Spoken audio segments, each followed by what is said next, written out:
Obenya kaso a wompe. Nanka mope Germany on. Ebusua asemaba. Me ne wo ka say die. Jenuanu mu a omo Germany beto bonten say. Wo bodam papa. Nanka na wo pese oba no. Onya Germany Day Senior High School ana. Debi eye tibon koso Day Senior High School na de be ma ebusua. Enya asem keto wo highway ni so a kire say. Omo kire mu say yedin na sofa. Yedin na sofa. Na e ma be ba ko de ono kwado se de ne tere ne say. Una wo say wache eni angwamu ne buayefo entukoto aba ma NDC asa ne waba oso ma waba nko school e wo bole bamboy no nko de a wo ha woni sen ebusuya haya Ghana Nsem TV idi am je so air promise ebusuya yembo nwe ne hwe videos ne brane wi a ibede ho nko Obenya kaso a wompe. Nanka mope Germany on.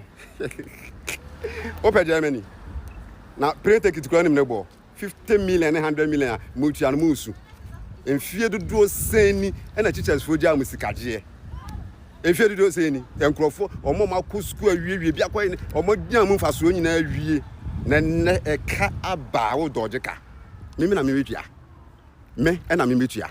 Ya mo grant interviews akese. Won say sikani ba bia begina afi so ka say ye de na kwa akura ase. Maso.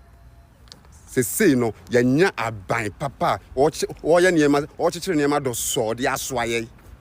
She na aka se teachers fo ani abre na die ntia omo ko omunya hwe ne bosumi akatua na nani da so se de ye ni da bosumi akatua so no saa na omunya hwe mfirim enu nti ene otan a omo de tan aban dada no ena aban we so aba ena ono o ma adwene ma ache aha nti ne 5000 kutua 5000 kutua 10000 ne o so ba be ko school papa we din en munyam wo ma ya enye fuom se de maami abegina mu chechire yi ya so ukuta 100 million ni bi na 10000 wa ji okuta bi na me nyin ni se season ayewomi abrochire for kra waka pere da ho abrochire for me kan na me se bosum na twasi yo esika nyina asa aha ti maami na papa wutie me sere bomoden ko pebesia ejapade bia obi amo betonton ye be ba beto ne dia ahwe hafa dia fufo monko anya sanso a boys no elia boys no omuso ni abere pa omo namu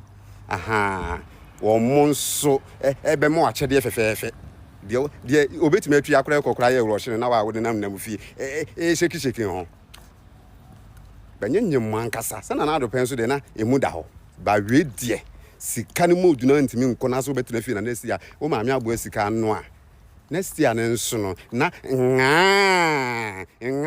baby boy fefe pa kukuduru for pa seme no wa na to fi wo hwa de abebi do ase obra no ene wala abo wiase me dika kana app yi so o ya de a enas enye de be favor ankwa ya de be favor obi china bi ebia wo bobla wo ya bibi ma bibia ebia o ma ebeba so ma o ma enas wo nua bi nso benya benefit bi na china bi unni ho a ya bodi aka mo mutie nyuma kwa o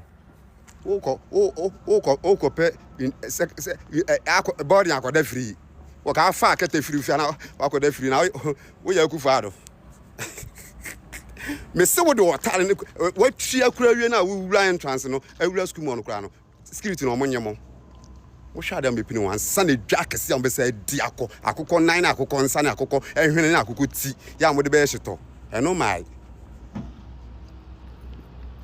aban papa aba ono kra de ni video bi a me hwe wo se obemma teachers for sika no makọ akodi dwa no aduane as I say odwan afonche na de 50 million na ko bi afonche the whole term na won be de mo amenye me ho ya brand bra she ye to abawie ye okrom ha ya na ehu se emo ayefo anwa ayefo ene nipa bebe dream nika yes ya tete niema so ya tete dollars so eti mo me nkoto niema megu ho ya na ka sa na epe she aban we ya oba no me ya politics wo me nya politics na me yo me nya politics in my party A ana party B eno kure na meka ya na ebeka se banku bo ayeden e mole kure ne ntumi nka dokono bo ayeden na nya mo a nenye ye nia na ye tikuro mu ha na ebeka se ne ma bo ayeden na wate anwa so aban ye se ye no anwa mu ni wate ebro so ebro bag 5 million ye ka banku di na sa oba school aba na sa oba nya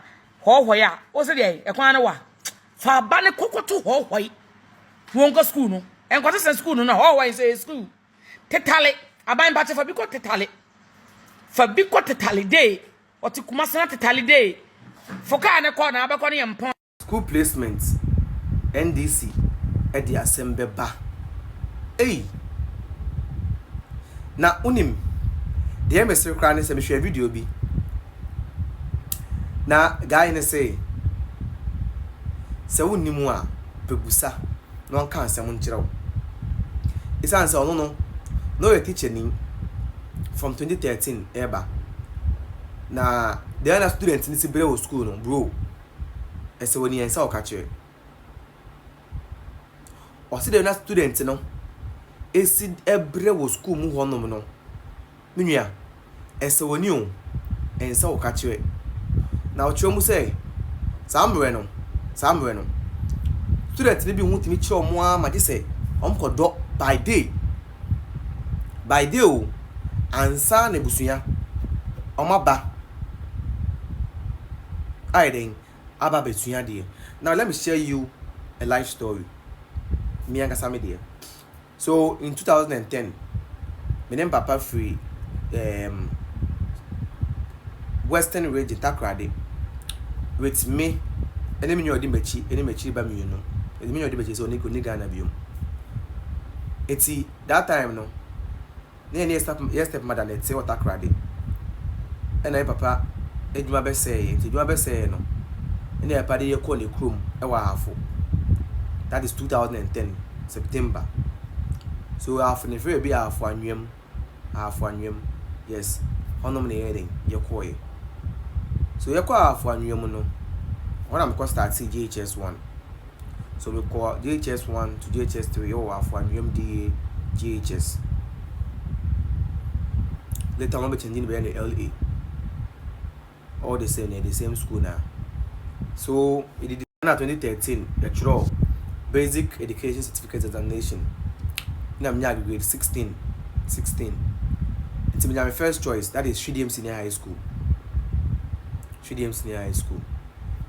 Do you know, say when I had my first choice, I could get prospectus. No, bro. That's kind of fear.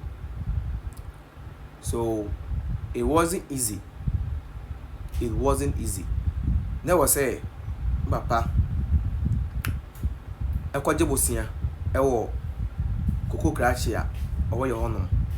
They got top prospectus, no. You hear no, not admission fee. That I'm near to ya 1,728 cedis. I mean, me rent fit out.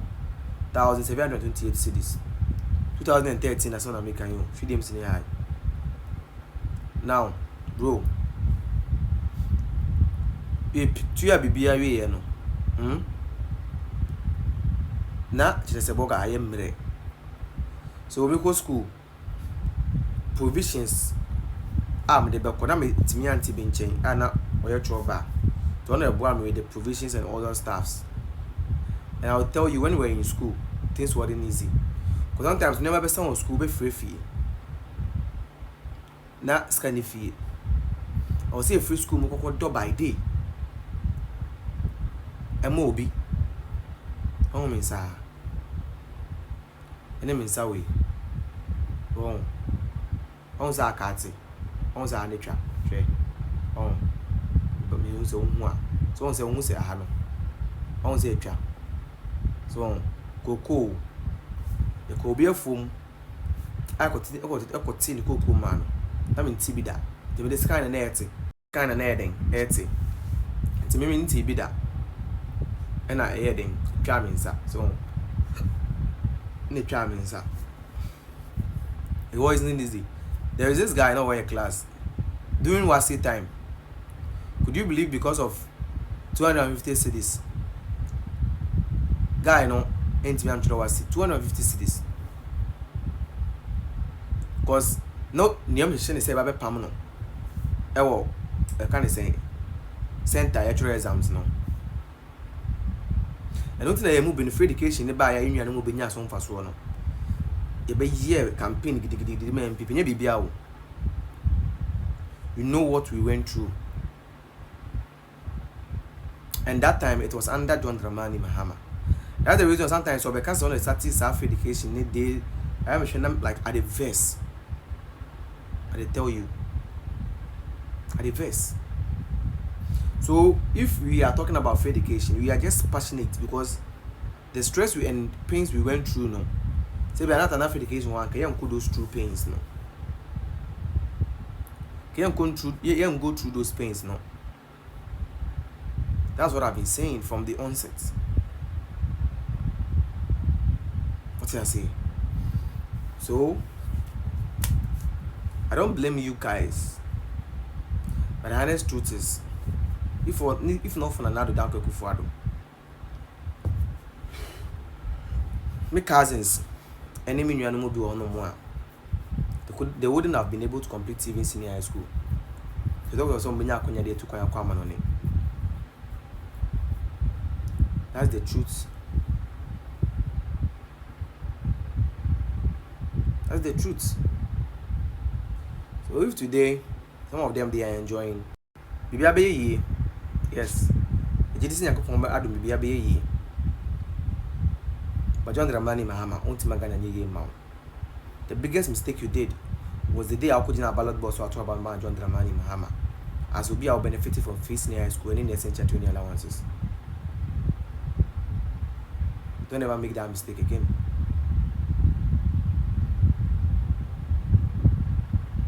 Okay? How can I send TV? I'm just so. Any promise.